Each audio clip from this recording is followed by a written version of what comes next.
बहुत बहुत स्वागत है आप सभी का। बिग ब्रेकिंग का यह वक्त है। मैं रविंद्र सिंह आपके साथ। नीट पेपर लीक मामले में बड़ी खबर आ रही है। गिरफ्तारी, जी हां, एक और गिरफ्तारी हुई है। पेपर लीक कांड से जुड़े हुए सिंटू कुमार को गिरफ्तार किया गया है। ईओयू ने सिंटू को गिरफ्तार किया है देवघर से। जी हां, झारखंड के देवघर से ईओयू ने गिरफ्तार किया है सिंटू कुमार नाम के युवक को। नीट पेपर लीक मामले में आरोपी का बड़ा कबूलनामा भी सामने आया। आरोपी सिंटू ने पूछताछ में अपना गुनाह कबूला है और गुनाह कबूलते हुए उसने रवि अत्री गैंग से पेपर मिलने की बात कबूल कर ली है। यानी साफ तौर पर एक और इस कड़ी का व्यक्ति सामने आ चुका है। सिंटू ने पेपर अमित आनंद नीतीश को भेजा था और जानकारी के लिए हमारे संवाददाता अमित कुमार जुड़ चुके हैं। अमित, एक और बड़ी गिरफ्तारी इस बार झारखंड के देवघर से हुई है। क्या कुछ अपडेट मिल पा रही है? सिंटू ने बताया है कि उसे अत्री गैंग ने यह पेपर दिया था जो मेरठ का है रहने वाला।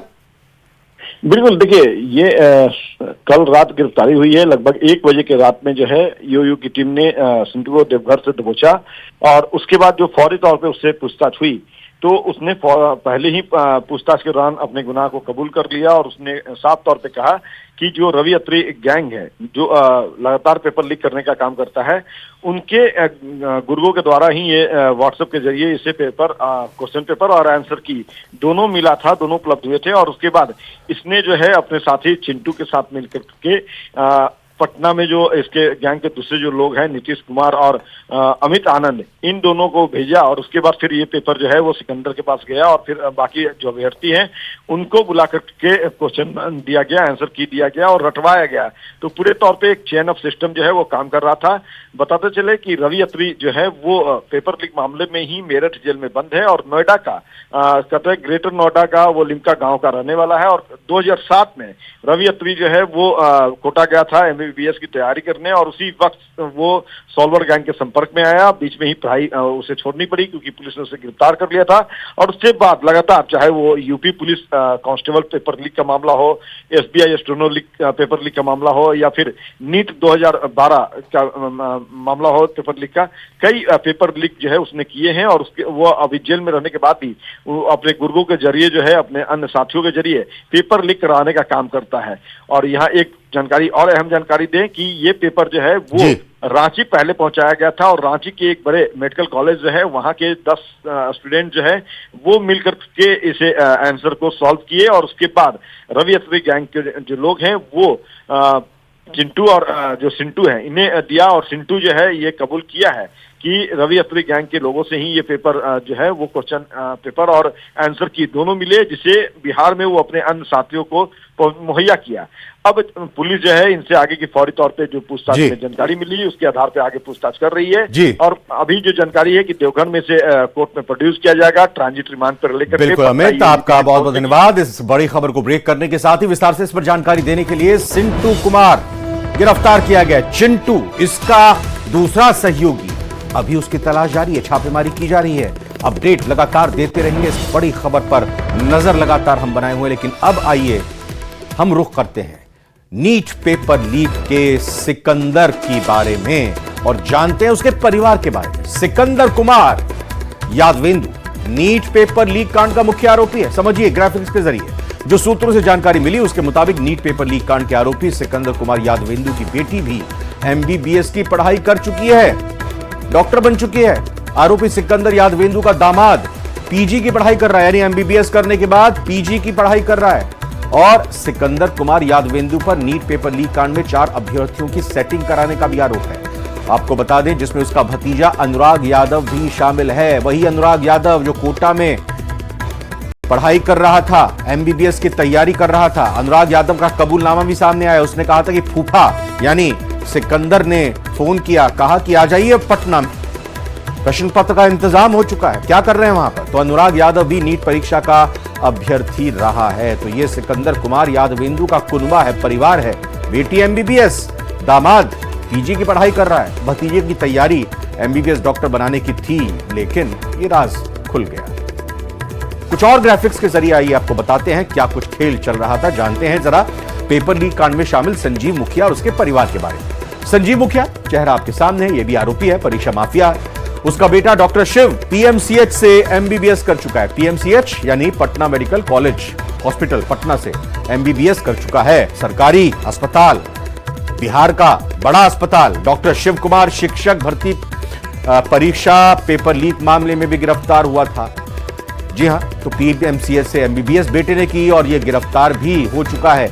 खेमनीचक में प्रभात रंजन के मकान में परीक्षार्थियों को उत्तर रटवाया गया था, यानी कि पूरा कुनबा, पूरा परिवार पेपर लीक में ही जुड़ा हुआ था। प्रभात रंजन की बेटी भी, आएंगे प्रभात रंजन पर भी, प्रभात रंजन की बेटी भी एमबीबीएस कर चुकी है। सूत्रों से मिल रही जानकारी के मुताबिक पेपर लीक के मास्टरमाइंड संजीव मुखिया और प्रभात रंजन के बीच संबंध के पुलिस को पुख्ता सबूत भी मिले हैं। ये जो जानकारी निकलकर सामने आ रही है, ये जानकारी बता रही है कि ये पेपर लीक, ये फर्जीवाड़ा एमबीबीएस के प्रश्न पत्र का इंतजाम करना, ये आज से नहीं चल रहा है, ये बहुत पहले से चल रहा है। आखिर ऐसे इन मास्टरमाइंड के परिवार में इतना टैलेंट कहां से आ गया, ये जांच का विषय है कि तब बेटी भी, बेटा भी, भतीजा भी, दामाद भी एमबीबीएस सभी डॉक्टरी की पढ़ाई करने जा रहे हैं। देखिए, संजीव मुखिया की बात करते हैं। संजीव मुखिया का बेटा डॉक्टर शिव कुमार भी उसके इस काले खेल में शामिल था।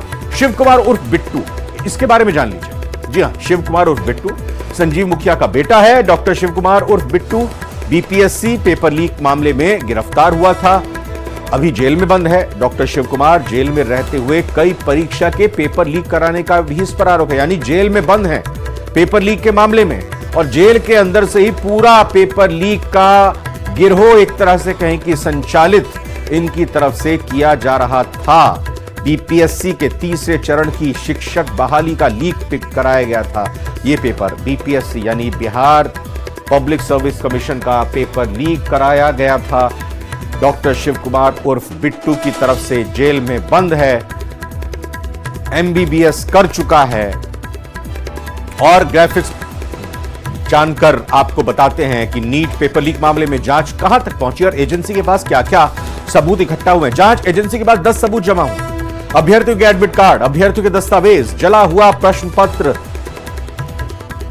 ओएमआर शीट बरामद की गई है सबूत के तौर पर। बुकलेट का नंबर भी बरामद किया गया है। बुकलेट नंबर किनको पास कराना है, किसको बेड़ा पार करवाना है, वो घर जहां पर प्रश्न पत्र रटवाए गए उसकी भी जानकारी मिल चुकी है। पोस्ट डेटेड चेक, यानी कि पोस्ट डेटेड चेक जो पेमेंट होनी थी काम कराने की, वो भी बरामद किए जा चुके हैं। माफिया से मोबाइल बरामद किया गया है जिसके जरिए बातचीत हुआ करती थी। आरोपियों का कबूलनामा सामने आ चुका है। 9वां पॉइंट आरोपियों का कबूलनामा पास आ चुका है, सामने आ चुका है, जिसमें उन्होंने बताया है कि कैसे कैसे इस खेल को अंजाम दिया गया। और 10वां, परीक्षा माफिया का इतिहास भी अब खंगालते खंगालते काफी कुछ चीजें साफ होती नजर आ रही हैं। इधर नीट पेपर धांधली मामले में ईओयू ने एक बाकायदा रिपोर्ट तैयार की है।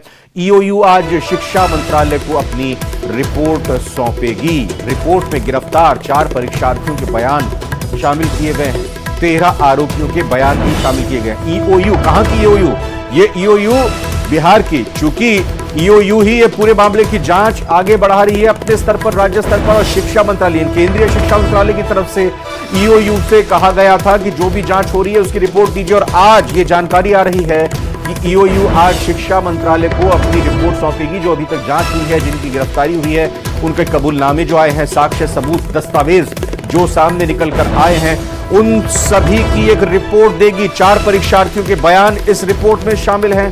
13 आरोपियों के बयान भी इस रिपोर्ट में बताया जा रहा है कि शामिल है।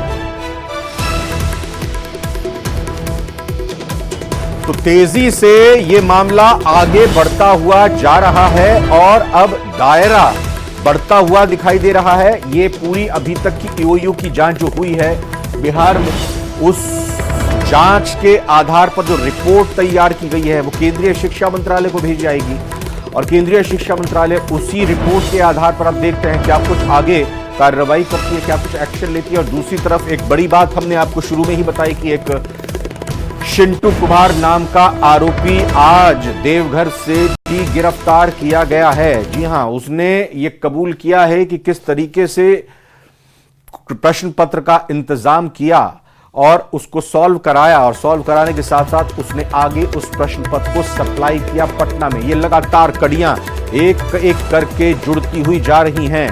प्रीतम कुमार, तेजस्वी यादव के पीएस, गेस्ट हाउस बुक करने के लिए फोन किया गया। सिकंदर प्रसाद यादविंदु और प्रदीप कुमार, बिहार पथ निर्माण विभाग के कर्मचारी, गेस्ट हाउस की बुकिंग के लिए इन्हीं के पास फोन आया था। और उधर नीट पेपर में धांधली के आरोपों को लेकर सियासी बवाल लगातार जारी है। कांग्रेस अध्यक्ष मल्लिकार्जुन खड़गे ने आरोप लगाया है कि इस सरकार में शिक्षा माफियाओं को खुली छूट मिली हुई है। उधर टीएमसी ने सुप्रीम कोर्ट की निगरानी में पूरे मामले की जांच की मांग की है। पूरे देश में इस वक्त नीट मामले को लेकर बवाल मचा हुआ है। विपक्षी दल केंद्र सरकार पर लगातार हमले कर रही है, तो बीजेपी पूरे मामले में कड़ी कार्रवाई करने की बात कह रही है। कल कांग्रेस ने पूरे देश में प्रदर्शन भी किया। कांग्रेस अध्यक्ष मल्लिकार्जुन खड़गे ने केंद्र सरकार पर युवाओं के भविष्य के साथ खिलवाड़ करने और शिक्षा माफिया को खुली छूट देने का आरोप लगाया। वहीं टीएमसी ने सुप्रीम कोर्ट की निगरानी में जाँच की मांग की। सुप्रीम कोर्ट का किसी रेस्पेक्टेड जस्टिस का अंडर में सुपरविजन में डायरेक्टली ये इन्वेस्टिगेशन होना चाहिए। उधर तेजस्वी यादव ने खुद का नाम इस मामले में घसीटने पर पलटवार किया और कहा कि मेरे नाम का इस्तेमाल करने से बीजेपी को कुछ फायदा नहीं होगा। जो लोग मेरा नाम घसीटना चाहते हैं, मेरे पीए का घसीटना चाहते हैं, इससे कोई फायदा होने वाला नहीं। वहीं जेडीयू ने पूरे मामले पर जांच के बाद बड़ी कार्रवाई करने का दावा किया। सरकार उस पर कार्रवाई करेगी, अगर जरूरत होगी समझेगी सरकार उसकी समीक्षा करेगी। जोधपुर के सूरसागर इलाके